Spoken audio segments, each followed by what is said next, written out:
In order to learn Docker, we must first download Docker Desktop. So open up your browser and go to docker.com. Once you get to the home page, simply click on Get Started. On the next screen, select Docker Desktop and click on the download button that's appropriate to your operating system. Simply click on it and momentarily your download will begin. Next step would be to run the installation, install it on your computer, and once Docker Desktop is installed, simply move on to the next video.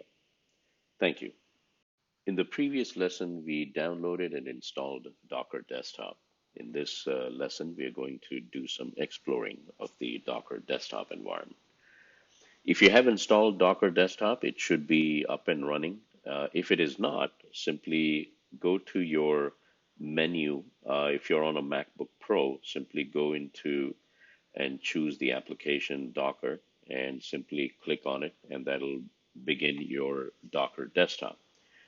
Once your Docker Desktop begins or starts, you should notice a Docker icon on the top of your menu bar on the MacBook Pro, which is this little boat-like looking icon.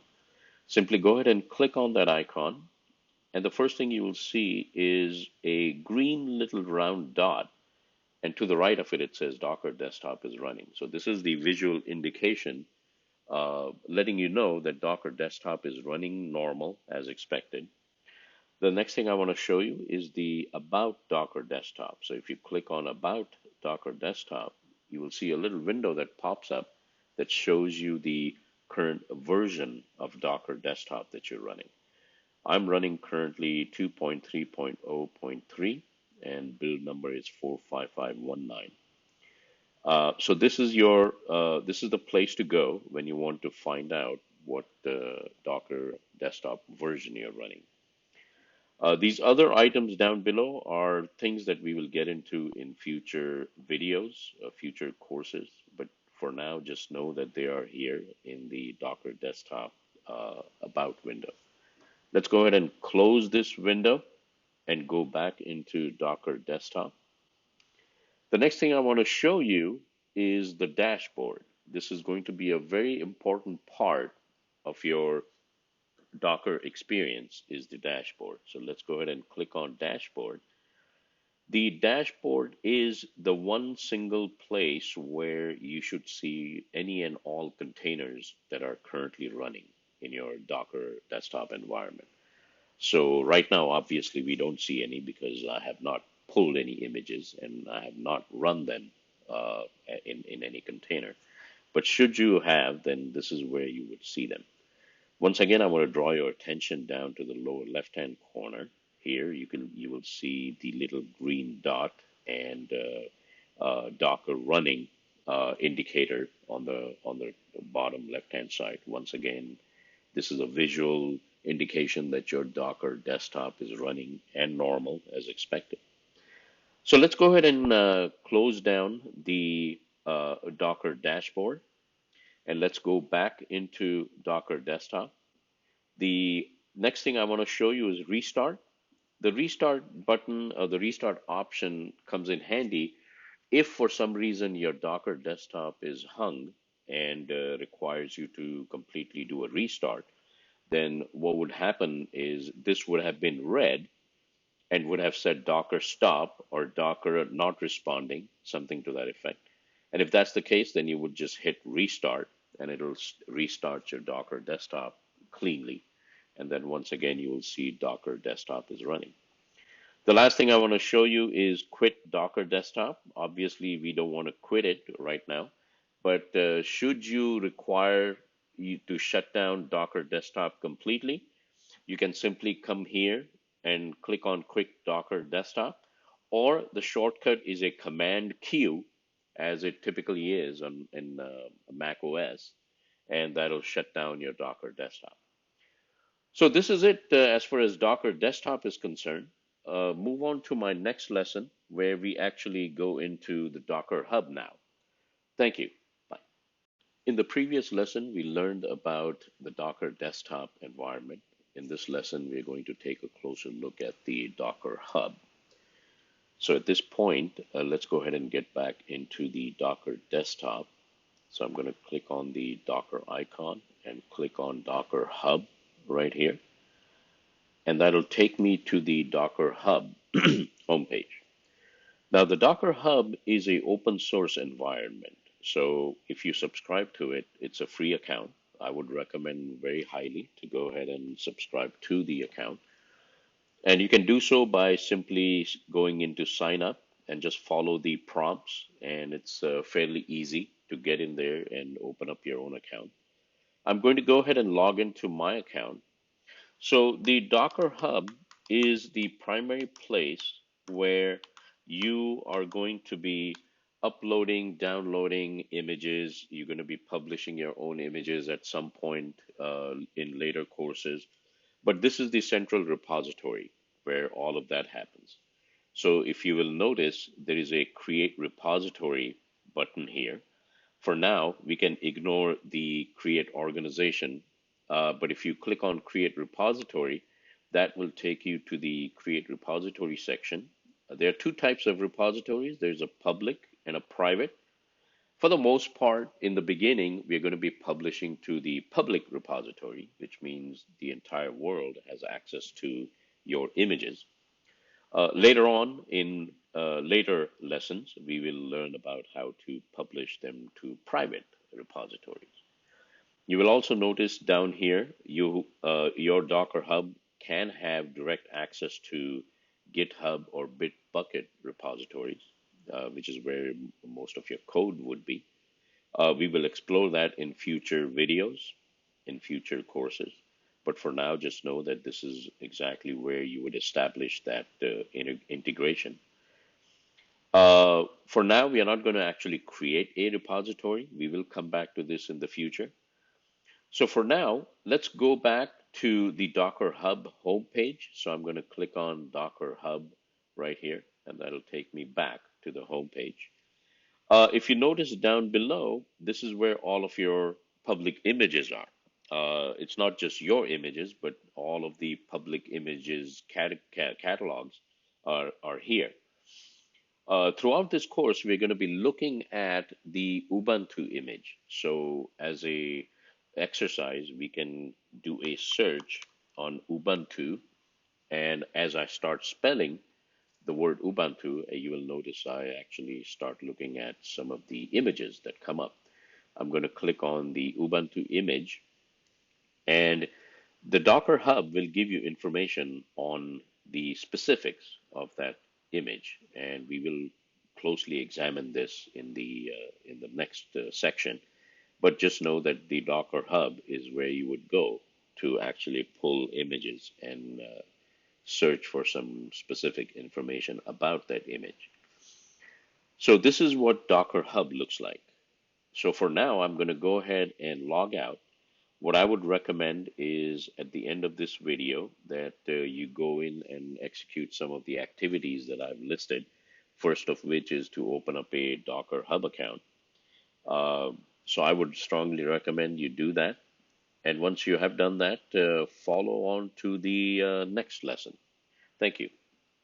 In the previous lesson, we subscribed to a Docker Hub account and we took a little tour of the Docker Hub environment. In this lesson, we're going to actually pull an image and take a look at how to run that image as a container. So in order to do that, let's go back to our Docker desktop. So I'm going to click on my Docker desktop icon. Let's go to Docker Hub.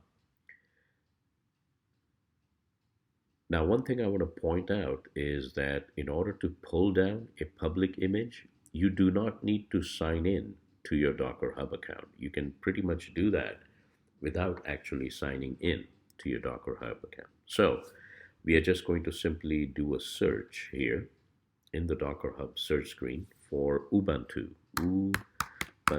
image. And I'm going to pick the very first one that shows up in the list. So I'm going to go ahead and click on that image. Now, as you can see, this image is a simple Ubuntu image. Every image that you go into in Docker Hub actually gives you some assistance on how to pull that image. So it'll actually give you a command syntax to actually execute in order to pull that image down. To pull an image down, you have to go to your terminal window and engage in the Docker CLI, which is the command line interface. So I'm going to click on this clipboard icon that'll copy the image, the syntax to clipboard. And then I'm going to go to a terminal window and I'm going to paste that command like so. And then I'm going to simply hit the enter key. And in a few seconds, it's going to actually start pulling the Ubuntu image from the Docker Hub repository. And as you can see, I have pulled the image. Now, if you want to confirm that you actually have the image successfully pulled into your repository or into your local Docker environment, you can simply type the command docker space images and hit the enter key, and it will actually show you that you just now pulled the Ubuntu image, and here's the specifics of that image. It'll give you the image name, Ubuntu, and then the tag. So we did not specify which specific version of the image to pull, so it has pulled the latest image. And then Docker gives a arbitrarily random image ID, and it gives you the size of that specific image. So this is how you pull a image from the Docker Hub public repository. Why don't you go ahead and try pulling this image on your own? And once you have pulled the image and successfully executed the Docker images command, then let's jump on to the next video. Thank you. We learned how to pull a public image from the Docker Hub repository. Especially in our case, we pulled the Ubuntu image. What we're going to do today is now run this image, run this Ubuntu image in a container. Now, one thing we need to do before we do that is Ubuntu image is an operating system image. So basically, it's going to run in a container, but not really do anything. And in order for us to actually gain access inside the container, we need to run it in interactive mode. So I'm going to tell Docker to run this image as a container in interactive mode. So that's what the -IT stands for. I'm going to name this image when it runs in a container. I want to name this container the same as the image so that we can, kind of stay consistent. So I'm going to tell Docker to name the container as Ubuntu as well, because that's what the image name is. And then I'm going to tell it what image to run as a container. So Docker run interactive mode dash name equals Ubuntu. So it's going to name the container Ubuntu. And then finally, it's the Ubuntu image from a list of images that we're going to run. So now I'm going to go ahead and hit the enter key. And what Docker has done is as it has run the Ubuntu image into a container. And now, because of the IT option, Docker has given us access inside the container's bash shell. So now we are actually inside the container, and I can run a typical bash command, such as listing of the file system, and I can actually see the inside of the file system of this container. Now let's go to another terminal window and type the command docker space ps. When you execute the docker space ps command, you will notice a few details here. First one is the container ID. Docker generates a random container ID, which happens to be unique in our own Docker desktop environment. So this is the container ID. This is the most important thing that we will need to remember. This is the image name based on the original image that we pulled from Docker Hub. So it maintains the same image name here. Since we are in the bash shell, the command that we are currently executing is bin bash, which is basically the bash shell that we are in right now. This image was containerized about 38 seconds ago. That's when we had executed this command. And it has been up for about 38 seconds. You will notice that the ports have no value, and that is because this is just a simple old operating system run as a container. We're not running a web server, we are not running an application server or any specific application, and we have not generated any port numbers or exposed any ports to the outside world. So the ports column is empty. And then finally, this is the container name that we had given Docker. If you recall from this command here, we had told it to name the container as Ubuntu, and that's the name here that it maintains in the container name itself. So this is basically how you take an image, run it as a container, and you end up with a running container. At the end of this video, there's an activity for you.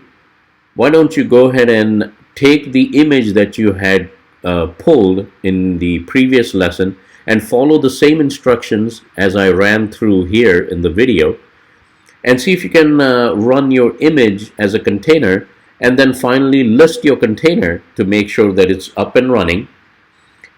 And after you do that, let's go ahead and move on to our next video where we learn some really nifty commands in how to manage and maintain our containers. Thanks for watching.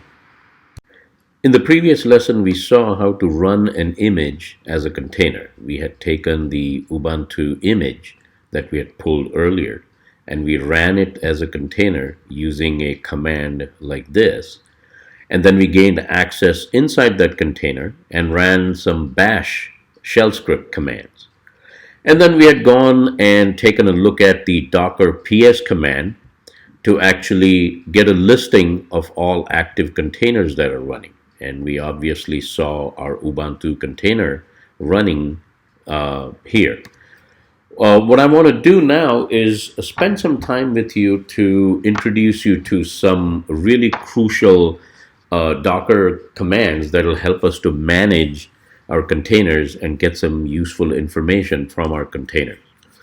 The very first command I want to introduce you to is going to retrieve the container ID of a running container by simply supplying the container name. So if I want to retrieve the current Ubuntu's container ID without having to memorize this container ID, as you can see, it's an arbitrarily randomly generated number, and it's going to be really tough to remember all of these container IDs. So there's an easier solution, and that is to use this command, docker-ps -aqf space, and then in double quotes, I want to retrieve a container ID of a container whose name is Ubuntu. And that's what this command does. It tells Docker to get a list of all active containers, but specifically return these flags here, these options, -aqf, tells Docker to get a list of all active containers, but only search for containers whose name is Ubuntu. In our case, of course, there's only one, and it will return the container ID of that container name. And when I execute this command, I get the container ID, which is basically this container ID right there. Now, this is the easiest way to gain access to a container ID without having to memorize the container ID. So let me take this a little bit further. Uh, and I'll show you where this command comes in handy, because this is going to be the best command that you're going to want to know throughout your journey as you get more and more familiar with Docker containers. The next command I'm going to show you is to get some statistics on the currently running container. For example, how much memory is it occupying, or how much throughput is it utilizing?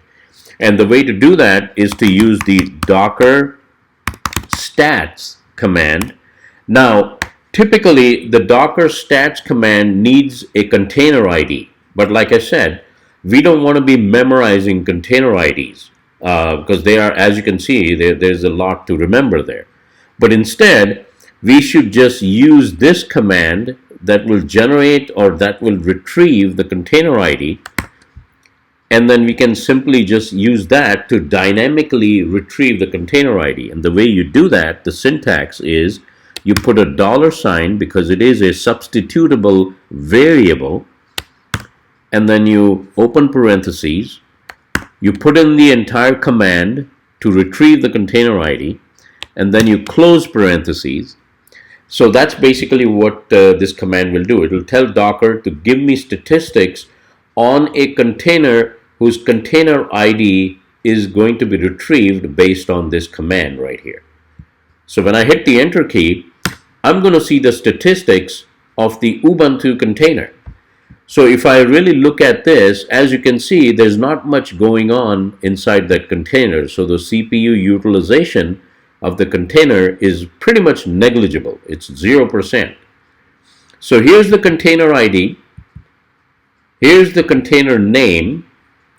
Here's the memory usage. As you can see, it's utilizing very little memory. It's almost down to 0.05. Had this been a very intensely used container, then these numbers would have been quite higher than what they are now. And then here's the throughput. Here's the network throughput that we are looking at, which is nothing. It's almost negligible. It's only 1 kilobyte, which is pretty much absolutely nothing. So this is what the statistics on a running container looks like.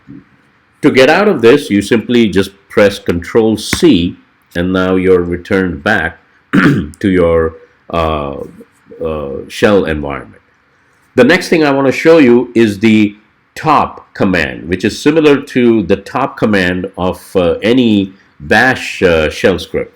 So the top command will basically just show you a list of all the most active processes that are being executed inside your container. So Docker space top, and once again, we don't want to memorize container IDs, right? So we're going to use that variable, and I'm going to surround it with the dollar sign and the open and close brackets, like so. So I'm telling Docker, excuse me, I'm telling Docker to give me the top processes that are currently running in my container returned by this container ID based on this variable here. So when I hit the enter key, all I see is just root, because all I see is just the bin bash command, which is what this operating shell script is currently executing. So that is the only process that I'm going to see. Had there been a lot of processes, then you would have seen a great deal of other processes running inside that container. The last thing I want to also introduce you to is, suppose you don't know what port number your application is running in. Suppose this was an application and you want to know what port numbers are being exposed by that container. You can simply use the Docker port command, and I'm going to show you how to do that. So type in Docker port space and then our usual variable to return the container, because the Docker port command needs to know the container ID of the container whose ports we want to retrieve. So Docker port and then that variable to return the container ID, and then just hit enter. Now, in our case, there is no port number, so it returns nothing. Had there been a port number, as shown by the docker ps command, then we would have seen an actual port number being retrieved and returned here. So these are just some really helpful Docker housekeeping type commands. There are many, many, many, many more that you should definitely explore on your own. But at the end of this video, there's an activity for you to exercise some of these commands that I just showed you. Please go ahead and make sure to consume that activity. And once you're done, please go move on to the next video. Thanks for watching. In the previous lesson, we learned about some simple Docker housekeeping commands. In this video, I'm going to show you how to copy files from your host operating system into the container. There will be times when that becomes very useful, a way of exchanging files from host to the container and container back to the host. So in this section, I'm going to show you how to copy from host into the container. Before we do that, let's make sure that our container is running. And there we go. The docker ps command shows you it has been running for quite some time now.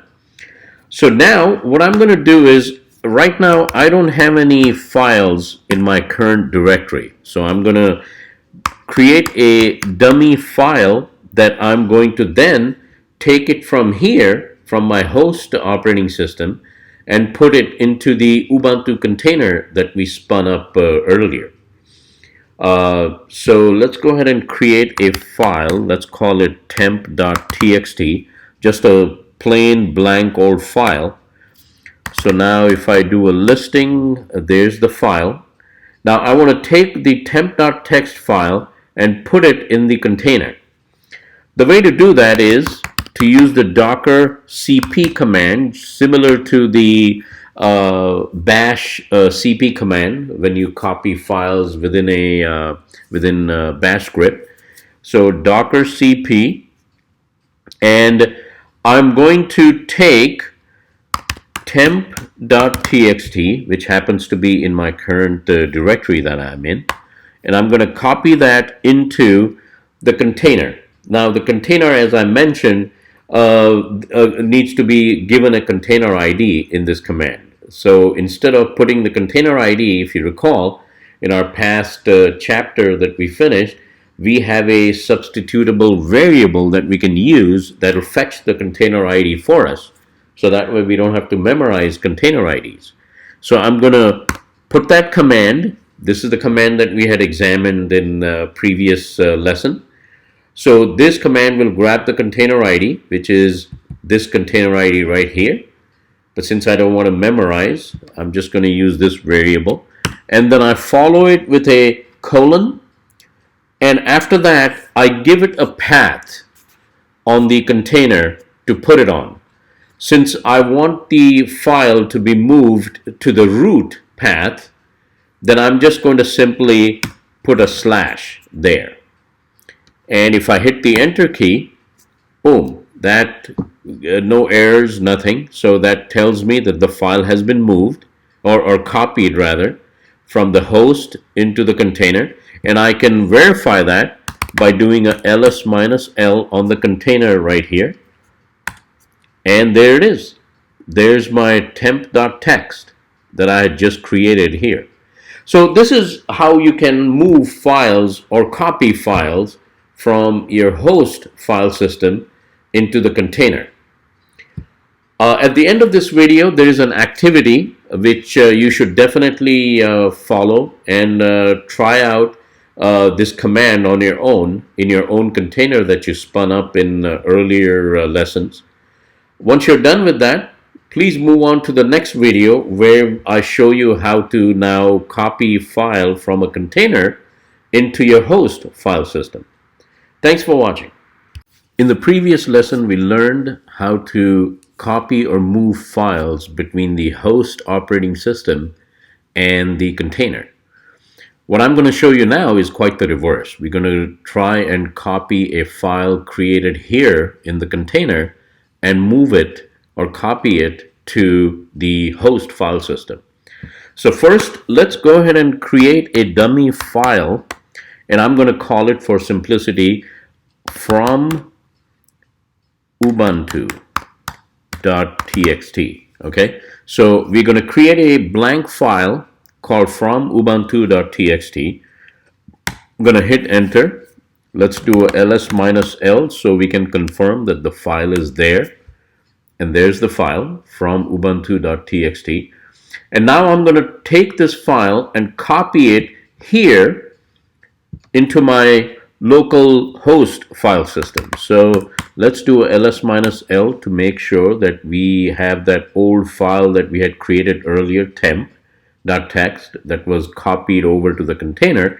Now we're going to take the from Ubuntu and copy that over here to the host file system. So docker space cp, and we need to use the variable that we had created earlier, like so.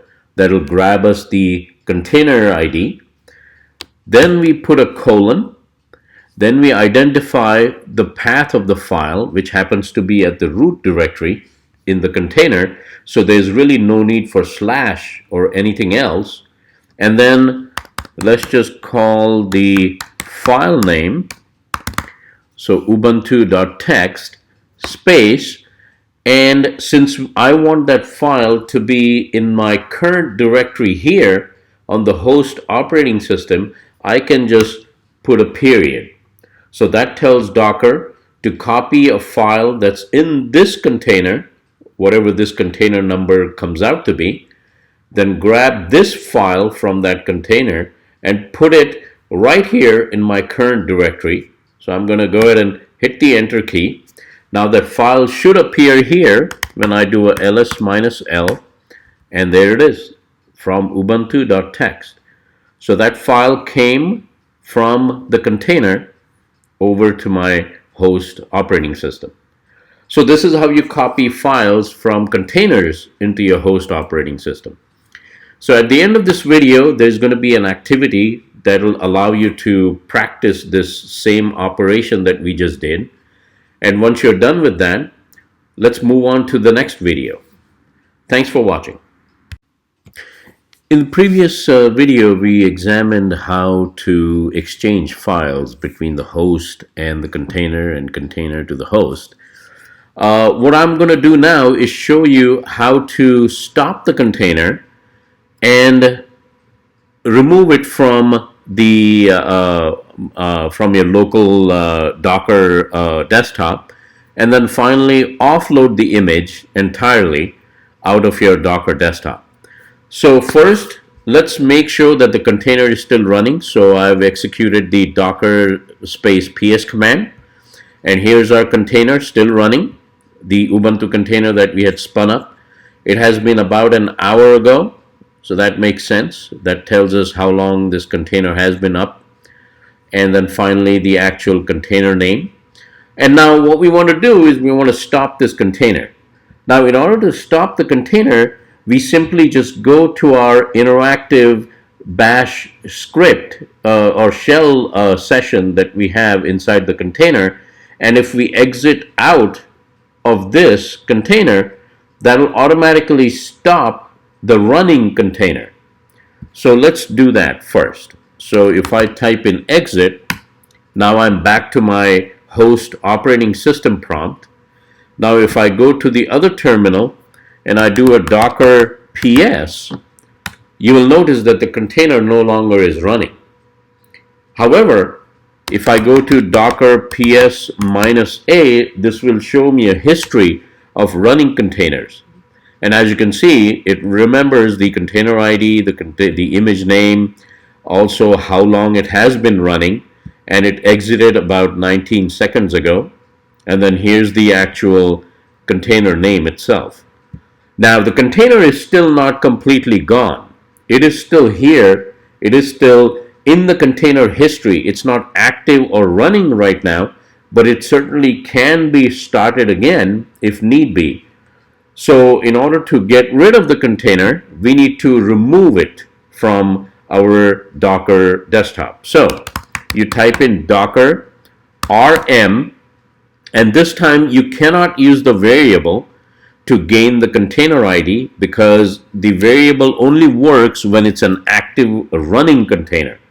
So because this container has stopped, we are simply going to have to copy this container ID from here like so, and then paste it here, and then simply hit the enter key, and you'll see the container number is being echoed back to you.